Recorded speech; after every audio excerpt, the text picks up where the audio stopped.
बिस्मिल्लाहिर्रहमानिर्रहीम अस्सलामु अलैकुम वरहमतुल्लाहि वबरकातुहू। नाज़रीन काम आप देख रहे हैं दुनिया मेरे आगे यूट्यूब चैनल और मैं हूं गुलाम नबी मदनी। आज 23 नवंबर 2021 है और आज दिन है मंगल का। नाज़रीन काम इस वीडियो के अंदर मकबूजा कश्मीर से, भारत से, बांग्लादेश से और अफ़गानिस्तान और पाकिस्तान से कुछ बड़ी ख़बरें हैं वो आपके सामने रखने जा रहे हैं। नाज़रीन काम सबसे पहले मकबूजा कश्मीर से जो ताज़ा ख़बर सामने आ रही है कि भारत की मकबूजा कश्मीर के अंदर निहत्ते कश्मीरियों को गिरफ़्तार करने का सिलसिला जारी है। वहाँ की सरकर्दा शख्सियात को भी गिरफ़्तार किया जा रहा है। मकबूजा कश्मीर के अंदर आज इंसानी हकूक़ के एक सरकर्दा लीडर हैं जो निहत्ते कश्मीरियों पर होने वाले मज़ालिम के हवाले से और इंसानी हकूक़ की वायलेशन के हवाले से दुनिया भर के अंदर कश्मीरियों की आवाज़ उठाते हैं, जिनका नाम खुर्रम परवेज़ बताया जा रहा है। उनको भारत की दहशतगर्द फ़ौज ने गिरफ़्तार कर लिया है। इससे पहले आप जानते हैं मकबूजा कश्मीर के अंदर निहत्ते कश्मीरियों को गिरफ़्तार किया जाता है और अब हुर्रियत लीडर्स को और आज़ादी चाहने वालों को और भारत के मज़ालिम बताने वालों को भी गिरफ़्तार किया जा रहा है।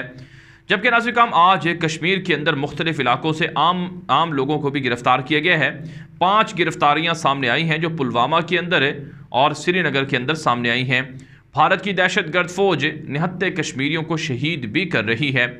नाज़रीन काम एक और ख़बर जो पाकिस्तान से सामने आ रही है, पाकिस्तान के दफ्तर ख़ारजा ने भारत के झूठे इल्ज़ामात को रद्द कर दिया है। पाकिस्तान के ख़िलाफ़ भारत ने झूठा इल्ज़ाम लगाया कि भारत ने पाकिस्तान के बाहरी जहाज़ को पकड़ा है जिसके अंदर से कुछ टेक्निकल और इसी तरह से IT से जो मुताल्लिका सामान था वो उसके अंदर स्मगल किया जा रहा था।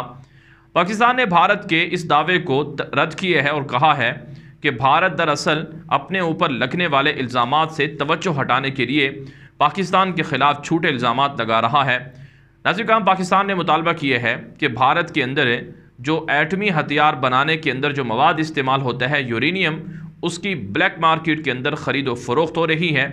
आलमी बरादरी इस पर तवज्जो दे और भारत के अंदर यूरेनियम की आम लोगों तक रसाई को बंद करे, क्योंकि यूरेनियम की आम लोगों तक रसाई का मतलब ये है कि भारत के अंदर जो एटमी हथियार हैं, जौहरी हथियार हैं, वो महफूज नहीं हैं और ख़ित्ता यूरेनियम की ब्लैक मार्केट के अंदर ख़रीदो फ़रोख्त से दहशतगर्दी की जद में आ सकता है। भारत पर यह भी इल्ज़ाम है कि भारत दाइश के दहशतगर्दों को भी सपोर्ट करता है, उनको हथियार और इस तरह के मवाद फराहम करता है। इसी काम एक और ख़बर सामने आ रही है भारत से कि भारत बांग्लादेश के अंदर बांग्लादेश की हुकूमत पर प्रेशर डाले हुए है। आप जानते हैं बांग्लादेश इन दिनों पाकिस्तान के साथ और चाइना के साथ राबते बढ़ा रहा है। बांग्लादेश के साथ भारत के ताल्लुकात में कमी को देखते हुए भारत काफ़ी रंजीदा और परेशान है। इसी हवाले से नाज़रीन काम भारत के दिफाई इदारों से मुंसलिक हाई लेवल डेलीगेशन ने दिल्ली के अंदर वाक़े बांग्लादेश के सफारत खाने का विज़िट किया है, जहाँ पर नाज़रीन काम गुज़श्ता रोज़ 1971 में जब बांग्लादेश पाकिस्तान से आज़ाद हुआ था, उस मौके पर जो बांग्लादेश की फ़ौज का किरदार था, उस हवाले से बांग्लादेश की फ़ौज का कौमी दिन मनाया जाता है। बांग्लादेश के फ़ौज के कौमी दिन के मौके की मुनासबत से भारत के वज़ीर दिफ़ा, भारत के army chief general MM Naravane, वज़ीर दिफ़ा राजनाथ सिंह और भारत के CDS जो सरबराह हैं, चेयरमैन डिफेंस स्टाफ के, जिनका नाम है साबिक आर्मी चीफ भी हैं जनरल बिपिन रावत, और इनके साथ दीगर ऑफिशियल ने बांग्लादेश के सफारत खाने का विज़िट किया है। बांग्लादेश के साथ भारत के ताल्लुकात बढ़ाने पर जोर दिया है और कहा है कि भारत बांग्लादेश का इंतहाई अहम पार्टनर है। भारत के मीडिया पर बाकायदा ये तस्वीर भी नशर हुई है और ख़बर भी नशर हुई है कि बांग्लादेश की हुकूमत को भारत असलहा देगा, हथियार देगा और बांग्लादेश को भारत से कभी अलहदा नहीं होने देगा, क्योंकि बांग्लादेश भारत का पड़ोसी मुल्क है। लेकिन दूसरी तरफ से भारतीय मीडिया पर यह भी खबर नशर हो रही है कि जो भारत के वज़ीर दिफ़ा ने और आर्मी चीफ ने और साबिक आर्मी चीफ ने जो विज़िट किया है, इस मौके पर बांग्लादेश के जो चाइना और पाकिस्तान के साथ राबते हैं, कुर्बतें हैं, इस पर उन्होंने तशवीश का इजहार किया है। आप जानते हैं चाइना बांग्लादेश के अंदर इन्वेस्टमेंट कर रहा है इंफ्रास्ट्रक्चर में और इसी तरह से रोड बना रहा है, बड़े बड़े प्रोजेक्ट पूरे कर रहा है। जिस तरह से पाकिस्तान के अंदर चाइना का मंसूबा CPEC है, इसी तरह के मंसूबे चाइना ने बांग्लादेश के अंदर भी शुरू कर रखे हैं। बांग्लादेश की चाइना के साथ जो कुर्बतें हैं, इससे भारत को बड़ी तकलीफ़ है और भारत नहीं चाहता कि बांग्लादेश जो उनका इंतहाई अहम इत्तेहादी रहा है वो चाइना के ब्लॉक में जाए। इसलिए भारत ने प्रेशर डाला है कि चाइना के साथ बांग्लादेश अपने ताल्लुकात कम करे। दूसरी तरफ से नाज़रीन काम खबरें ये भी सामने आ रही हैं कि बांग्लादेश के पाकिस्तान से बढ़ते हुए ताल्लुकात से भी भारत को तकलीफ है। आप जानते हैं पाकिस्तान की क्रिकेट टीम ने विजिट किया है बांग्लादेश का, जहां पर 3 T20 मैचेस की सीरीज़ भी खेली गई है जो पाकिस्तान जीत चुका है। लेकिन बांग्लादेश के अंदर जो पाकिस्तान के खिलाड़ियों की जो पजीराई हुई है, जो उनको अप्रिशिएट दिया गया है और जो उनको दाद मिली है, इसकी मिसाल कहीं और नहीं मिलती है।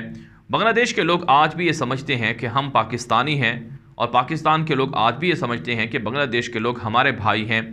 अगरचे भारत ने साजिशें करके बांग्लादेश को पाकिस्तान से आज़ाद करवाया, लेकिन बहरहाल बांग्लादेश की आवाम और पाकिस्तान की आवाम के राबते वसी हैं और अब शेख हसीना वाजिद की हुकूमत भी पाकिस्तान के साथ राबते बढ़ा रही है।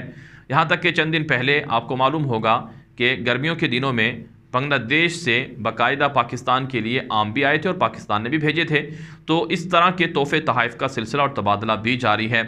तो बहरहाल नाज़रीन काम अच्छी बात है कि बांग्लादेश पाकिस्तान के साथ और चाइना के साथ राब्ते बढ़ाए और भारत के चुंगल से आज़ाद हो, क्योंकि भारत हमेशा अपने जो पड़ोसी मुल्क हैं उनके अंदर दबाव रखकर, प्रेशर रखकर उनको उनके वसाइल को लूटना चाहता है और उनके अवाम को कत्ल करना चाहता है। आप जानते हैं भारत और बांग्लादेश के बॉर्डर पर रोज़ाना बंगाली शहरियों का कत्ल होता है। बंगाली शहरियों पर इल्ज़ामात लगाए जाते हैं कि वो स्मगलिंग करते हैं, कैटल स्मगलिंग के अंदर मुलव्विस हैं और गैर कानूनी तौर पर भारत के अंदर दाखिल होते हैं। भारत की जो सिक्योरिटी फोर्सेस हैं, BSF के जो लोग हैं, वो रोज़ाना बंगाली शहरियों को गिरफ़्तार भी करते हैं, गोलियाँ भी मारते हैं। तो इसलिए बांग्लादेश के लोग हैं भारत से नफरत करते हैं और इसका इजहार अमलन दुनिया देख रही है। नासिका में एक और ख़बर सामने आ रही है। ये खबर है अफ़गानिस्तान से मुताल्लिक़ के। नासिका में आप जानते हैं अफ़गानिस्तान के अंदर अशरफ गनी की हुकूमत रही है। अशरफ गनी की हुकूमत के दौर में भारत के राबते अशरफ गनी हुकूमत के साथ बहुत ज़्यादा थे। भारत ने पिछले 20 साल अफ़गानिस्तान के अंदर खाना जंगी में बहुत पैसा लगाया, वहाँ पर दहशतगर्द तंजीमों को सपोर्ट किया, दहशतगर्द तंजीमों के ज़रिए से पाकिस्तान पर हमले करवाए और दहशतगर्दों के अड्डे पाकिस्तान की सरहदों पर बनाए। आप जानते हैं भारत ने जो अफ़गानिस्तान के अंदर NDS जो वहाँ की नेशनल डिफेंस या इन्वेस्टिगेशन एजेंसी थी या खुफिया एजेंसी थी, उसको बड़ा सपोर्ट किया है। भारत की जानिब से रॉ की जो भारत की रॉ एजेंसी है, इसने अफ़गानिस्तान के अंदर लोगों को तरबियत दी है और अफ़गान फ़ौजियों को, जो अशरफ गनी के फ़ौजी थे और दीगर जो इंटेलिजेंस इदारों के लोग थे, उनको बाकायदा भारत बुलवाया जाता रहा कि आप भारत आएँ, आपको ट्रेनिंग दी जाएगी, आपको माहाना तनख्वाह दी जाएगी, पैसे दिए जाएंगे, आपने पाकिस्तान के ख़िलाफ़ दहशतगर्दों की मदद करनी है, आपने तालिबान के ख़िलाफ़ लड़ाई लड़नी है। इसी हवाले से नासिका में एक बड़ी ख़बर ये है कि ऐसे बहुत से फ़ौजी थे जो अशरफ गनी हुकूमत के दौर में भारत लाए गए और ऐसे बहुत से इंटेलिजेंस इदारे के लोग थे जिनको भारत रॉ एजेंसी लेकर आई ताकि उन्हें तरबियत देकर अफ़गानिस्तान के अंदर अपने मकासद के लिए इस्तेमाल किया जाए और उन्हें पाकिस्तान के ख़िलाफ़ इस्तेमाल किया जाए। लेकिन चूँकि तालिबान ने अफ़गानिस्तान पर कंट्रोल हासिल कर लिया, तालिबान जीत गए, अशरफ गनी की फ़ौजें हार गईं, तो अब ये जो अफ़गानिस्तान से लाए हुए फ़ौजी थे या जो इंटेलिजेंस इदारों के लोग थे, अब ये भारत के अंदर फंस कर रह गए हैं। इन्होंने गुज़श्ता रोज़ भारत के दारुल हुकूमत दिल्ली के अंदर वाक़े अमेरिका की एम्बेसी के सामने एहतजाज किया है और इनकी बाकायदा वीडियो भी है जिस वक्त आप हमारी स्क्रीन पर देख रहे हैं। इन लोगों ने एहतजाज करते हुए ये कहा है कि भारत के अंदर हमें लाया गया था कि रॉ एजेंसी और भारत की फ़ौज हमें तरबियत देगी ताकि भारत के मकासद के लिए अफ़गानिस्तान के अंदर हम रोल प्ले कर सकें, लेकिन अब हमें तन्हा छोड़ दिया गया है, अकेला छोड़ दिया गया है। ना हमारे पास पैसे हैं, ना हमारे पास रिहाइश के लिए अखराजात हैं, खाने पीने के लिए भी बंदोबस्त नहीं है और ना ही हम वापस से अफ़गानिस्तान जा सकते हैं। इसलिए अमेरिका हमारी मदद करे, अक़वाम मुत्तहिदा हमारी मदद करे और तालिबान से भी उन्होंने मुतालबा किया है कि वो भी उनकी मदद करें। इसी काम इस वीडियो के सामने आने के बाद ये हकीकत वाज़े हो गई है कि भारत अफ़गानिस्तान के अंदर पैसा लगाकर लोगों को ख़रीदता रहा और दहशतगर्दी करवाता रहा और इससे ये बात भी वाज़े हो गई है कि भारत अफ़गानिस्तान के लोगों को, अशरफ गनी की फ़ौज के लोगों को ख़रीदता था और पाकिस्तान के ख़िलाफ़ इस्तेमाल करता था। भारत के ये घिनौने जुर्म हैं जिन्हें कभी माफ़ नहीं किया जा सकता है। यही वजह है भारत के साथ अभी तक तालिबान ने कोई राब्ता नहीं किया है, ताहम पाकिस्तान ने भारत के अंदर फंसे हुए अफ़गान शहरियों को पाकिस्तान के वाघा बॉर्डर के ज़रिए से अफ़गानिस्तान मुंतकिल करने की हामी भरी है। और इसी तरह से अफ़गानिस्तान से जो चावल हैं, चावल की जो खेप है, वो भी अफ़गानिस्तान जाने की इजाज़त दी है वाघा बॉर्डर के ज़रिए से, इंसानी बुनियादों पर। वैसे भारत के साथ पाकिस्तान के कोई भी सफारती ताल्लुकात नहीं हैं और ना ही भारत के साथ पाकिस्तान के तिजारती मरासिम हैं। भारत नाज़रीन काम, इससे इबरत उन लोगों को पकड़नी चाहिए जो पैसों की खातिर बिक जाते हैं, अपनी कौम का सौदा करते हैं और अपने मुल्क का सौदा कर लेते हैं। ये वीडियो दोस्तों के साथ व्हाट्सएप पर, फेसबुक पर, ट्विटर पर, इंस्टाग्राम पर, हर जगह पर शेयर करें ताकि लोगों को मालूमात मिले, लोगों को हक़ाइक़ मिले, लोग झूठ से, प्रोपेगेंडे से बच सकें। अब तक के लिए इतना ही इजाज़त दीजिए। अस्सलामु अलैकुम व रहमतुल्लाहि व बरकातुहू।